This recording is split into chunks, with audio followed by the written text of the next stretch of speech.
नमस्कार दोस्तों, आप सभी का स्वागत है मेरे YouTube channel general awareness with S Singh में। दोस्तों, यह जो टॉपिक है हमारा, जैसे आपने थंबनेल में देखा कि एक महत्वपूर्ण विषय पर है और एक गंभीर मुद्दे पर है दोस्तों, जो कि एक आपके तो एग्ज़ाम पर्सपेक्टिव से है ही, prelims mains point of view से दोनों के लिए बहुत महत्वपूर्ण है, जो आपके सिविल सर्विस के एग्ज़ाम के लिए, इन अदर इस तरीके से छोटे एग्जामों के लिए भी ये महत्वपूर्ण है। साथ ही दोस्तों, ये एक हमारे एक जो व्यवस्था है, जो सामाजिक व्यवस्था है, जो प्रशासन की व्यवस्था है, जो लेजिस्लेटिव व्यवस्था में है, उसमें किस तरीके से, ठीक है, ब्यूरोक्रेट्स को एक और एक पॉलिटिकल, जैसे एक पर्सपेक्टिव में एक स्कोप मिलता है, तो किस तरीके से जो लोकल लेवल पे, जो स्थानीय लेवल पे जो लोकल गवर्नेंस है, जैसे पंचायत हैं, जो म्यूनसिपैलिटीज़ हैं, ठीक है, नगर, जो पार्षद के जो पंचायत है, नगरीय पंचायत है, इनमें किस तरीके से अवेयरनेस, जागरूकता का एक अभाव रहता है। ठीक है दोस्तों, एक कमी रहेगी। दूसरी बात कि किस तरीके से इनके जो हक हैं, जो हमारे जनजाति समुदाय हैं, जो ट्राइबल पीपल हैं, इनके हक का, इनके जो जो इनके जो अधिकार हैं, जो इनके एक मिनरल्स खान खनिज एरिया में जो इनके रहवासी जो क्षेत्र के लोग रहते हैं, इनके जो अधिकार हैं, इनका किस तरीके से अवहेलना किया जाता है, और यह बहुत बड़ा करप्शन को बढ़ावा दिया जाता है, और एक पॉलिटिकल एजेंडा को, एक प्रोपेगेंडा को भी प्रचार करने में ये एक फंड का दुरुपयोग करा जाता है। ये एक्चुअल में इस कानून का जो ऑब्जेक्टिव है, वो तो एक वेलफेयर के लिए, एक सर्वहित इसके लिए था, एक एक्स्ट्रा बजटरी फंड के लिए था, कि एक अतिरिक्त बजट के लिए। लेकिन किस तरीके से इसका दुरुपयोग करा, और इसका रिसेंट का हम मामला, रिसेंट का इशू हम देखेंगे दोस्तों, कि अभी हालिया क्या इसमें चल रहे हैं। थोड़ा लाइट इधर का डार्क है, चलिए उसके दिक्कत नहीं, इसमें हम पिक्चर लगाएंगे, ठीक है दोस्तों। तो देखो क्या होता है ना दोस्तों, ये हमारा टॉपिक रहेगा डीएमएफ, जो फंड है डीएमएफ ट्रस्ट पे रहेगा, डिस्ट्रिक्ट मिनरल फंड पे, ठीक है, जो ट्रस्ट है न्यास रहेगा, जिला खनिज जो न्यास निधि पे रहेगा। दोस्तों, इसमें क्या होता है, इसमें कुछ हम जो महत्वपूर्ण इशू भी देखेंगे, जैसे कि जो जो जैसे हमारे झारखंड काडर के आईएएस जो मैडम रही है इरा सिंघल, जिस तरीके से उस पर करप्शन के एलिगेशन लगे, और जिस तरीके से उन्होंने फंड का किस तरीके से यूटिलाइजेशन किया, इसमें इस फंड का भी रोल रहा।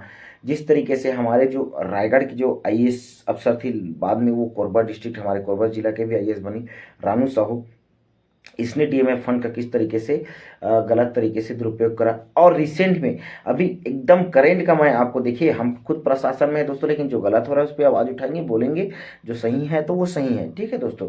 इससे हमें कोई डर नहीं, क्योंकि करप्शन बहुत बड़ा भ्रष्टाचार भारत के लिए, भारत को खोखला करने के लिए, भारत के सामाजिक जो विकास के लिए, आर्थिक विकास के लिए बहुत बड़ा ये हर्डल है, बहुत बड़ी चुनौती है, ठीक है दोस्तों। तो इससे हमें पार पाना है और इससे निजात पाना है। जो ब्यूरोक्रेट्स को, जो प्रशासन ने उसको शक्ति दिया है, ठीक है, तो उसका वो दुरुपयोग करे, यह हमारे समाज में हम जायज़ नहीं ठहरा सकते दोस्तों, ये है। तो इस तरीके से जो गलत होगा, अभी रिसेंट का हम इशू आपको कोरबा डिस्ट्रिक्ट कहे, हम किस तरीके से इसका दुरुपयोग होता है ये आपको बताएंगे।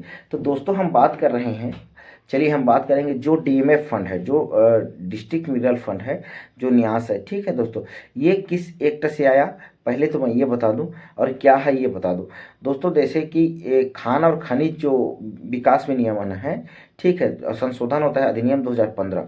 2015 में क्या होता है ना दोस्तों, कि खान से संबंधित जो भी कार्य है, जैसे जहाँ आपके क्षेत्र में है, जैसे आप जिन क्षेत्रों में, जैसे झारखंड क्षेत्र में, उड़ीसा क्षेत्रों में, तो आपके यहाँ आयरन जो अयस्क है लोहे की, ठीक है, इसकी खनन होती है। जैसे हम कोरबा क्षेत्र में, आप जैसे छोटा नागपुर पठार में, ठीक है, गोंडवाना लैंड के जो एरिया में है, तो कोयले की जिस तरीके से खनन होती है।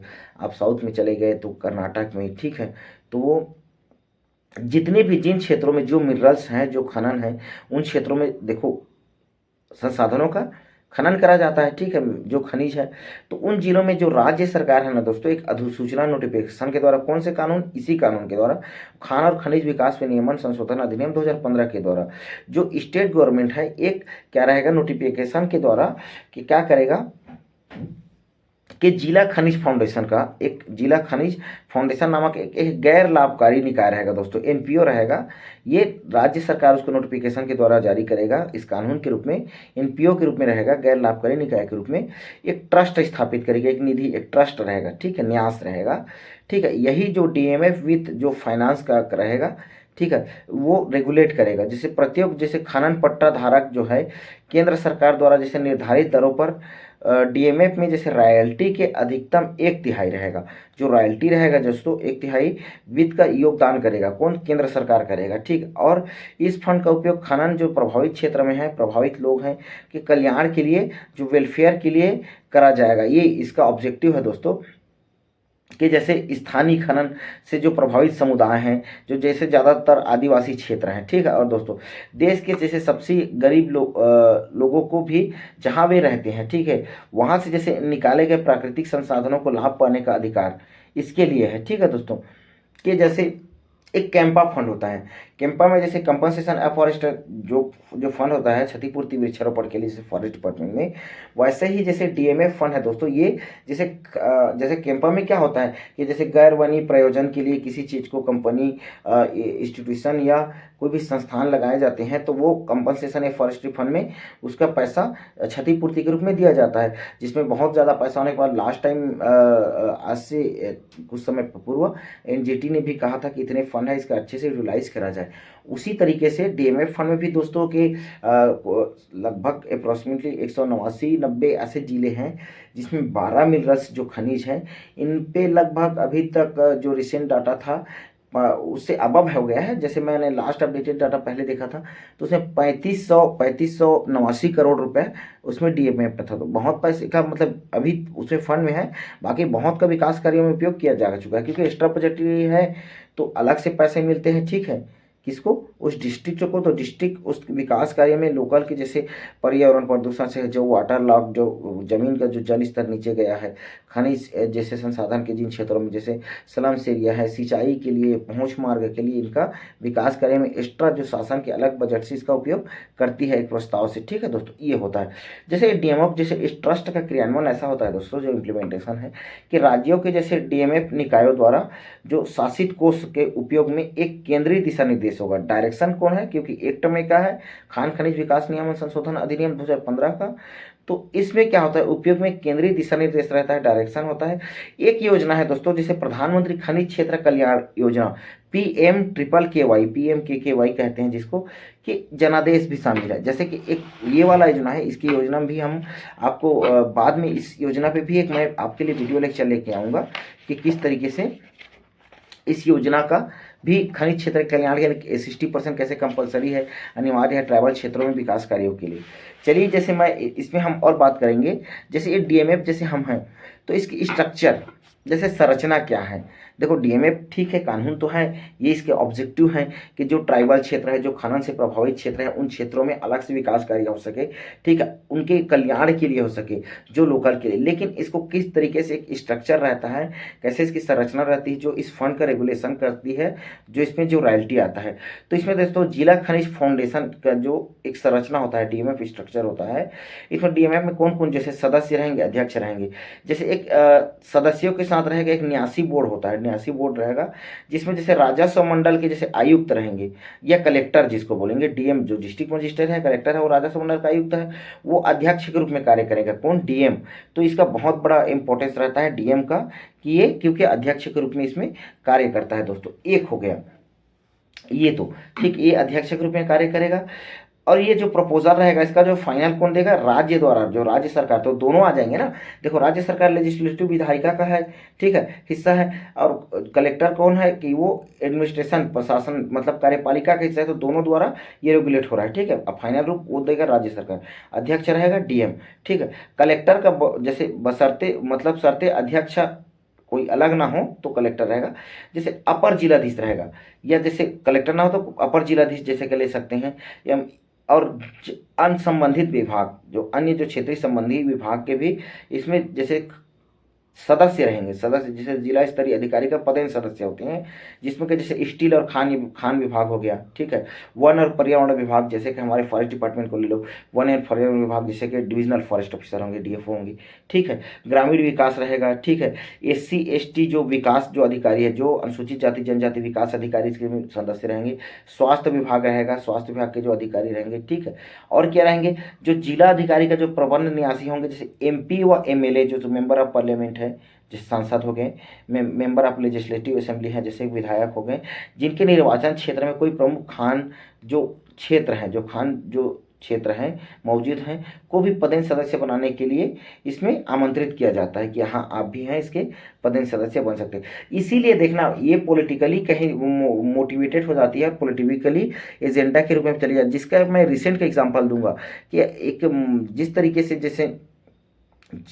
जैसे एक कल्चरली जिसको बढ़ावा दे सकते हैं, सांस्कृतिक कार्यक्रम में रिसेंट हमारे जो पाली में हुए, इसका मैं एग्जांपल पे लेके कोरिलेट करके दिखाऊंगा आपको रिसेंट कैसे एग्जांपल होता है, और एक कैसे पॉलिटिकली एजेंडा से मोटिवेटेड होकर एक तरीके से बैनर पोस्टर लगा दिए जाते हैं दोस्तों, कि तो वो करोड़ों का फंड जो एक कल्चर को बढ़ावा के लिए या एक कल्चरली तरीके से जैसे प्रोग्राम कराया जा रहा है, कि मान लो कोई अवेयरनेस के है, वहाँ भी इस प्रोग्राम का ऐसा नहीं कर सकते, कल्चर तरीके से है।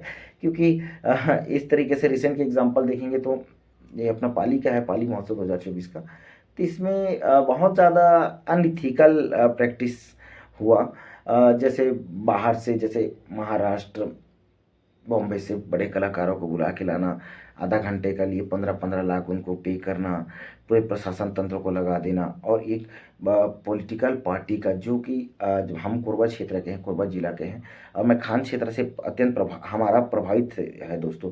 देखो, कोरबा जिला भारत देश में विद्युत की नगरी के नाम से जानी जाती है। विद्युत यहाँ से जाती है, आपकी राजधानी दिल्ली में भी यहीं से विद्युत चली जाती है।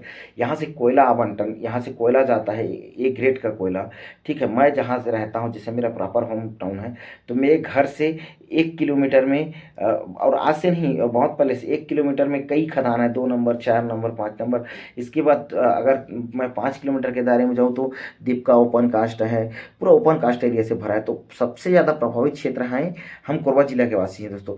तो हमारा जो पैसा है, जो हमारे ये हक है, क्योंकि ये जो डीएमएफ फंड है जो लोकल स्थानीय निवासी के लिए है दोस्तों। तो आपके भी क्षेत्र में देखो, जिन जिला क्षेत्रों में, जिन क्षेत्रों में जैसे लॉ वयस्क है, कोई पैराइट्स है, कोई खनन होता है, वहाँ पे इन फंड का रहता है। तो ये एक आम नागरिक, एक जागरूक नागरिक के रूप में भी आप सभी को इनको जानना चाहिए, क्योंकि मेरे हक है, मेरे अधिकार है, तो उसको गलत यूटिलाइज होगा तो हम बोल सकते हैं। अगर प्रशासन को कुछ चीज़ पावर दी है, मैं ये तो इस अगर उसको प्रशासन गलत करेगा, जैसे मैं खुद स्वयं प्रशासन में, ऐसा नहीं है कि मैं नहीं हूँ, ठीक है, लेकिन मैं खनिज जिला क्षेत्र से, जहाँ मेरे जैसे मेरे बच्चे हैं, मेरे जो परिवार है, ना कि मेरे परिवार, मेरे आसपास समाज सोसाइटी है, ठीक है, एवं इतने आसपास के जो गांव है, देखना हमारे क्षेत्र में दोस्तों, कि कोरबा जिला में मैं जिन क्षेत्रों में रहता हूँ, बाकी तो वाटर, जो पानी का जो वो है दोस्तों, जल स्तर काफ़ी नीचे चला गया है।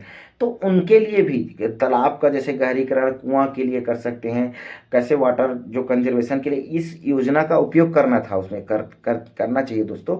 तो कई चीज़ें हैं, लूप फॉल्स हैं।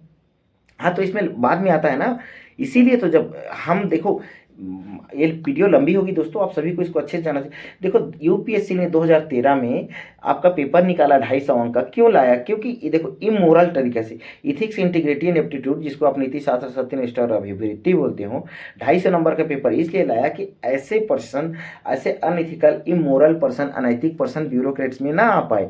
अगर ब्यूरोक्रेट्स में आते हैं, इस तरीके के अनेक फंड्स रहते हैं, उनका ये लोग यूटिलाइज करते हैं, कंट्रोल में रखते हैं, नियंत्रण रखते हैं, किस तरीके से ये प्रोग्राम में होगा, तो ये करप्शन बड़ा मामला रहता है दोस्तों। और एक पॉलिटिकल बायसनेस, एक पक्षपात रूप से, एक राजनीतिक पक्षपात व्यवहार भी बहुत बड़ा मामला होता है।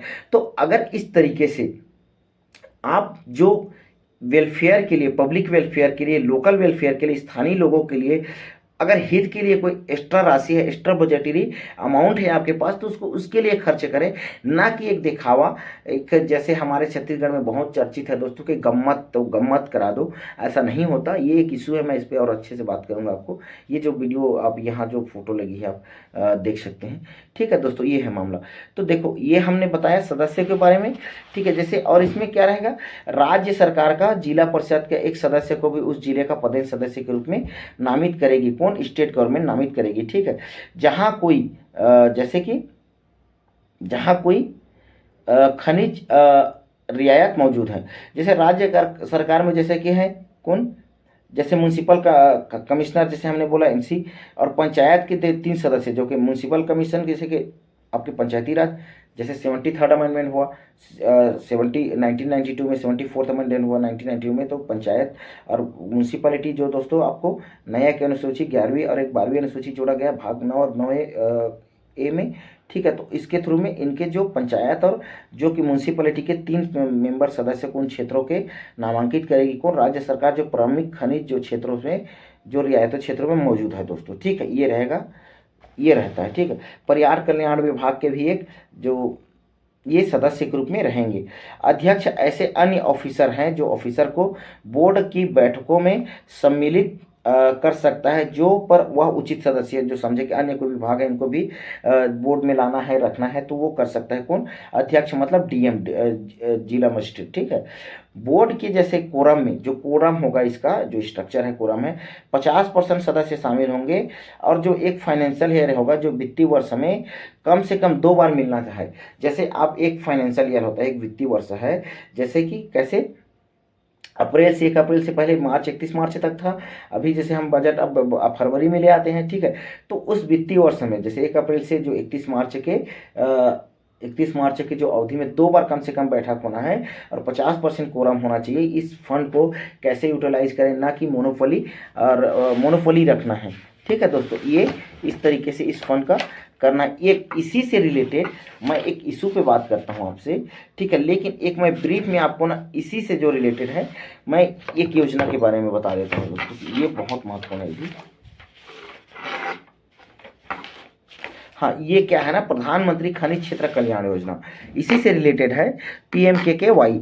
जैसे कि ये जिला खनिज फाउंडेशन है, DMF ट्रस्ट कोष का उपयोग कर खनन गतिविधि, क्यों, यही प्रधानमंत्री खनिज कल्याण योजना इसी DMF की राशि का उपयोग करके क्या करेगा, खनन गतिविधियों को प्रभावित और जो लोग हैं और उन क्षेत्रों के कल्याण सुनिश्चित करने संबंधी, और खनन जैसे कौन सी कहा मंत्रालय मिनिस्ट्री में आएगा, खनन मंत्रालय का एक प्रमुख योजना है, DMF की राशि का यूज करता है। ठीक है, जैसे इसका ऑब्जेक्टिव क्या है कि ये भी खनन से जैसे प्रभावित क्षेत्रों में विभिन्न विकासात्मक और कल्याणकारी योजनाओं कार्यक्रमों को लागू करना, जो राज्य और केंद्र सरकार की मौजूद परियोजनाओं कार्यक्रमों के पूरक के तौर पर कार्य करेगा। जो स्टेट गवर्नमेंट है, सेंट्रल गवर्नमेंट है, उसकी सप्लीमेंट्री के रूप में कार्य करेगा, पूरक के रूप में एक्स्ट्रा पैसा मिल जाएगा, एक्स्ट्रा तरीके से इन क्षेत्रों में विकास हो जाएगा दोस्तों। क्योंकि इनका खनन करके आपने इनके जो अधिकार है, इनके जो हित है, इनका तो आप उन क्षेत्रों में क्या है, कहीं ना कहीं इनके खनिजों का दोहन हुआ है, कहीं ना क्या एक्चुअल में रियलिटी हुआ है ना, तो उनके हित जुड़े हैं उन क्षेत्रों में, जल जंगल जमीन इनके हिस्से में आएगा। ठीक है, ये है दोस्तों।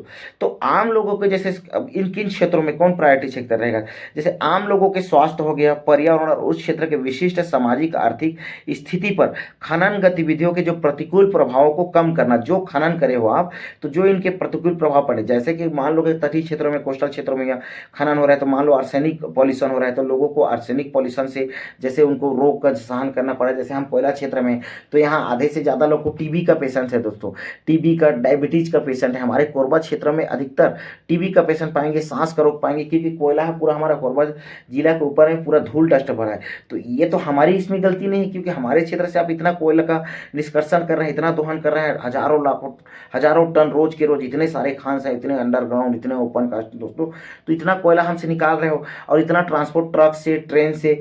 ठीक है, और ये एक तरीके से कैपिटलिस्ट क्लास के सोसाइटी के हित में भी काम करता है दोस्तों। ठीक है, सरकार के लिए तो ही है, सबसे ज़्यादा रेवेन्यू मिल रहा है स्टेट गवर्नमेंट को, सेंट्रल गवर्नमेंट को।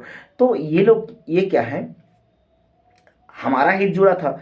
अब हम इसको पॉल्यूशन को डायरेक्ट, क्योंकि हम यहाँ से जा नहीं सकते, क्योंकि हमारे पास इतने पैसे नहीं होते ना, हम जो लोकल लोग हैं, स्थानीय लोग हैं, तो हम यहाँ जाके बेंगलोर, कर्नाटक जैसे सिलिकॉन वैली में या दिल्ली में नहीं रह सकते, क्योंकि हमारे क्षेत्र के खनिज को आप ले जाते हो, और जो क्लास इसमें इन्वॉल्व है, जो कॉन्ट्रैक्टर, जो चीज़ उनका हित जुड़ा है, उनके ज़्यादा फायदे होते हैं। हमें ऐसा कोई स्थानीय क्षेत्रों के जो खनन क्षेत्र से प्रभावित है, चाहे आप उड़ीसा चले जाइए, क्योंकि इतना मूवमेंट प्रोटेस्ट होता है। आप देखेंगे तो उड़ीसा में क्योंझार डिस्ट्रिक्ट है दोस्तों, सबसे ज़्यादा DMF का डिस्ट्रिक्ट DMF फंड का पैसा, वही जो फंड है उड़ीसा का क्योंझार जिला को मिला है। ठीक है, वो आयरन अयास का जो लोहे के लिए खनन करा जाता है उस क्षेत्रों में, ये भी है। लेकिन उन क्षेत्रों के जैसे विकास हित नहीं हुआ, बहुत ज़्यादा प्रोटेस्ट हुए। झारखंड में आप देखना वही मामला है। और क्रियान्वयन में क्या कर सकते हैं, कम से कम इसका दोस्तों कि 60% फंड का उपयोग कौन, PMKKY का उपयोग एक क्या है कि उच्च प्राथमिकता वाले क्षेत्र जैसे कि यथा पेयजल आपूर्ति करना है आपको, पर्यावरण संरक्षण करना है, प्रदूषण नियंत्रण उपाय करना है, स्वास्थ्य देखभाल करना है, शिक्षा आदि क्षेत्रों के लिए करना है। मतलब शिक्षा, स्वास्थ्य, पर्यावरण, प्रदूषण नियंत्रण, लेकिन इस लेवल पे ग्राउंड में नहीं हो पाती। 60% कंपलसरी है, अनिवार्य है दोस्तों, ये है। शेष फंड का उपयोग अन्य प्राथमिकता वाले क्षेत्र जैसे कि अवसंरचना जो इंफ्रास्ट्रक्चर है, सिंचाई है, इरिगेशन है, ऊर्जा है, एनर्जी तथा वाटर सेट विकास और पर्यावरण गुणवत्ता में सुधार हेतु उपयोग किया जाना है दोस्तों। ठीक मैंने जैसे कहा था कि ये कैंपा फंड की ही तरह पे इस तरह का के ये फंड का उपयोग करा जाता है दोस्तों। तो ये हमने PMKKY को देखा।